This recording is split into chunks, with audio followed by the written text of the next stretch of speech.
Eu trabalhei numa empresa, eles trabalhavam com peças de materiais flexíveis, trabalhei lá como recepcionista, não trabalhei muito tempo, trabalhei em cerca de 2, 3 meses. Ele era supervisor da área de produção. Era seu encarregado? Era meu encarregado. Na realidade do departamento de lá, mas enfim, encarregado da área toda. Teve uma reunião, tudo, onde chamou ele, o diretor da empresa, e a gente foi conversando, tudo. Não foi falado que, como tinha uma outra filial, tinha a filial e a matriz, então eles perguntaram se achava melhor que um dos dois fosse para outra empresa, né? E eu, como eu queria me afastar de tudo isso, eu falei que eu queria ir, só que na outra empresa já tinha uma recepcionista, né? Então ele falou, bom, ele trabalha com a gente já há mais tempo, ele dá lucro pra gente, você não dá lucro.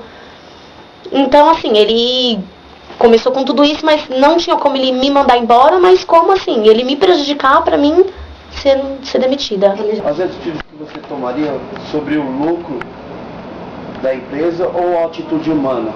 Seria moral? Olha, aí não tem como não ver, aí tem as duas coisas envolvidas. Você tem que pensar na empresa, você tem que pensar no ser humano também. Então, você tem que ver que se essa atitude de assédio sexual ou assédio moral estiver acontecendo na empresa, vai gerar um prejuízo lá na frente para a empresa, né? E se acontecer, e na parte humana, você tem que ver que você trabalha com pessoas. Então, as pessoas que são envolvidas nesse tipo de atitude, elas têm que ter uma determinada proteção da empresa. Então, a empresa tem que punir exemplarmente para que não aconteça mais. Se você não der uma punição, vai acontecer em outros departamentos, com outros gestores. Então, a punição tem que ser rígida.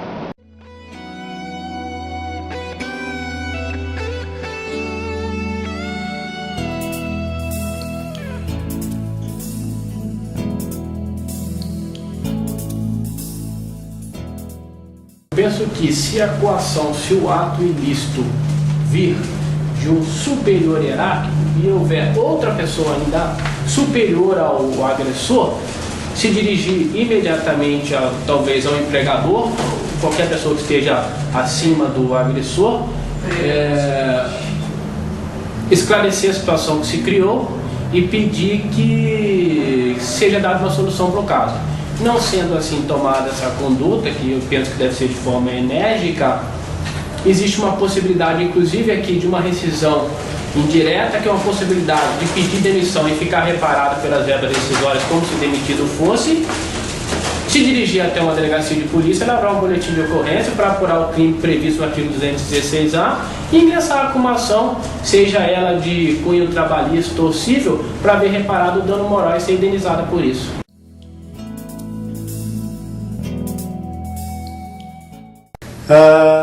Quando a pessoa leva a ocorrência ao conhecimento do delegado, é lavrado um boletim de ocorrência para se investigar o que aconteceu.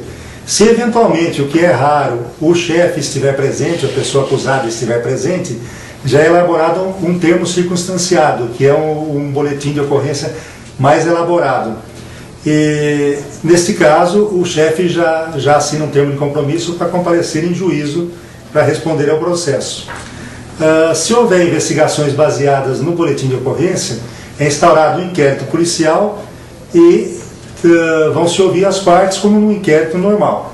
Concluído esse inquérito, o promotor de justiça pode requerer diligências e que a polícia fica vinculada, fica obrigada a fazer, de eventualmente ouvir alguém ou fazer algum exame. Terminado esse inquérito, o delegado relata, encaminha ao promotor, que, recebendo o inquérito, ele pode propor a suspensão do processo com base no artigo 89 da Lei dos Juizados de Pequenas Causas, Lei 9.099 de 95, que instituiu o Juizado Especial Civil e Criminal. Se o promotor propuser a suspensão do processo, ela pode ocorrer por 2 a 4 anos, desde que o réu preencha certos requisitos, como, por exemplo, não esteja sendo processado por outro crime. Nesse caso, em aceitando a suspensão, não há discussão de culpa. O processo é simplesmente suspenso. Se o réu aceita a suspensão, o juiz impõe algumas obrigações para ele, sendo a principal de reparar o dano, que no caso do assédio sexual, praticamente o dano é só moral, mas que gera também indenização.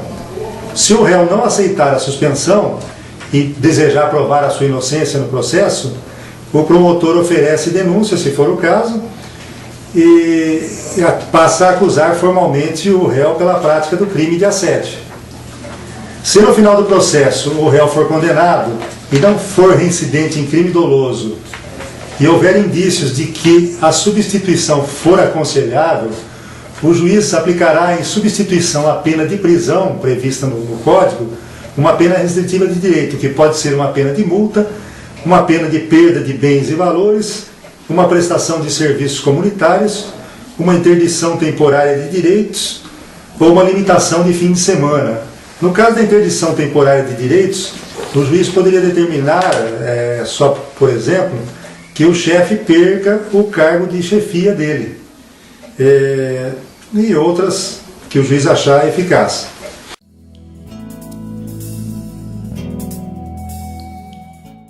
Desde a edição da lei de 2001, no plantão policial onde eu trabalho, na cidade de Mauá, eu só tive a oportunidade de receber 2 denúncias de assédio sexual.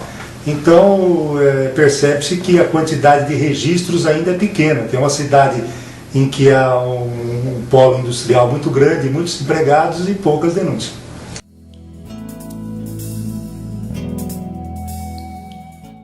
As dificuldades maiores que nós encontramos na apuração do crime, como em todos os crimes sexuais, a primeira dificuldade é a prova, porque esse crime, normalmente a maior testemunha é a própria vítima. Então fica a palavra dela contra a palavra do chefe, e que o juiz tem que ter muita sensibilidade para aferir quem é que tem razão. Normalmente não há outras testemunhas porque o crime é praticado em local reservado e em horário reservado. Outra dificuldade que nós encontramos é o medo que as pessoas têm de perder o emprego. Talvez justifique o porquê da pequena quantidade de denúncias até o presente. Outra dificuldade seria o medo de ficar estigmatizada. Se a pessoa que não denuncia um chefe pela prática de assédio, ela tem medo de que essa notícia se espalhe para outras empresas e que quando ela for procurar um emprego, ela tenha dificuldades porque as pessoas já sabem que ela teve esse problema.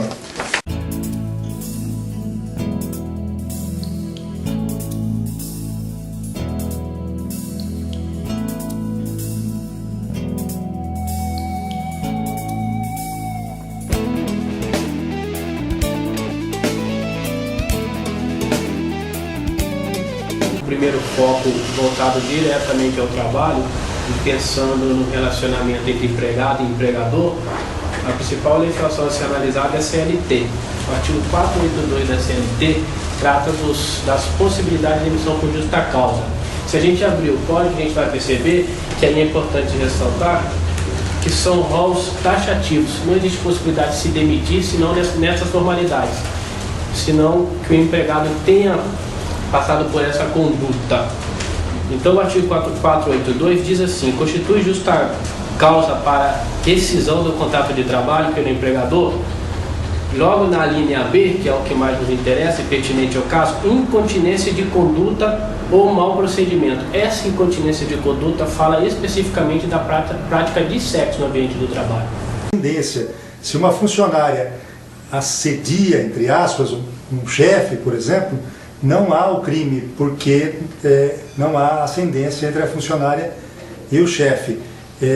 Ela poderá responder, quando muito, por importunação ofensiva ao pudor, que é uma contravenção penal que existe desde 1941, mas que não é específica para o ambiente de trabalho.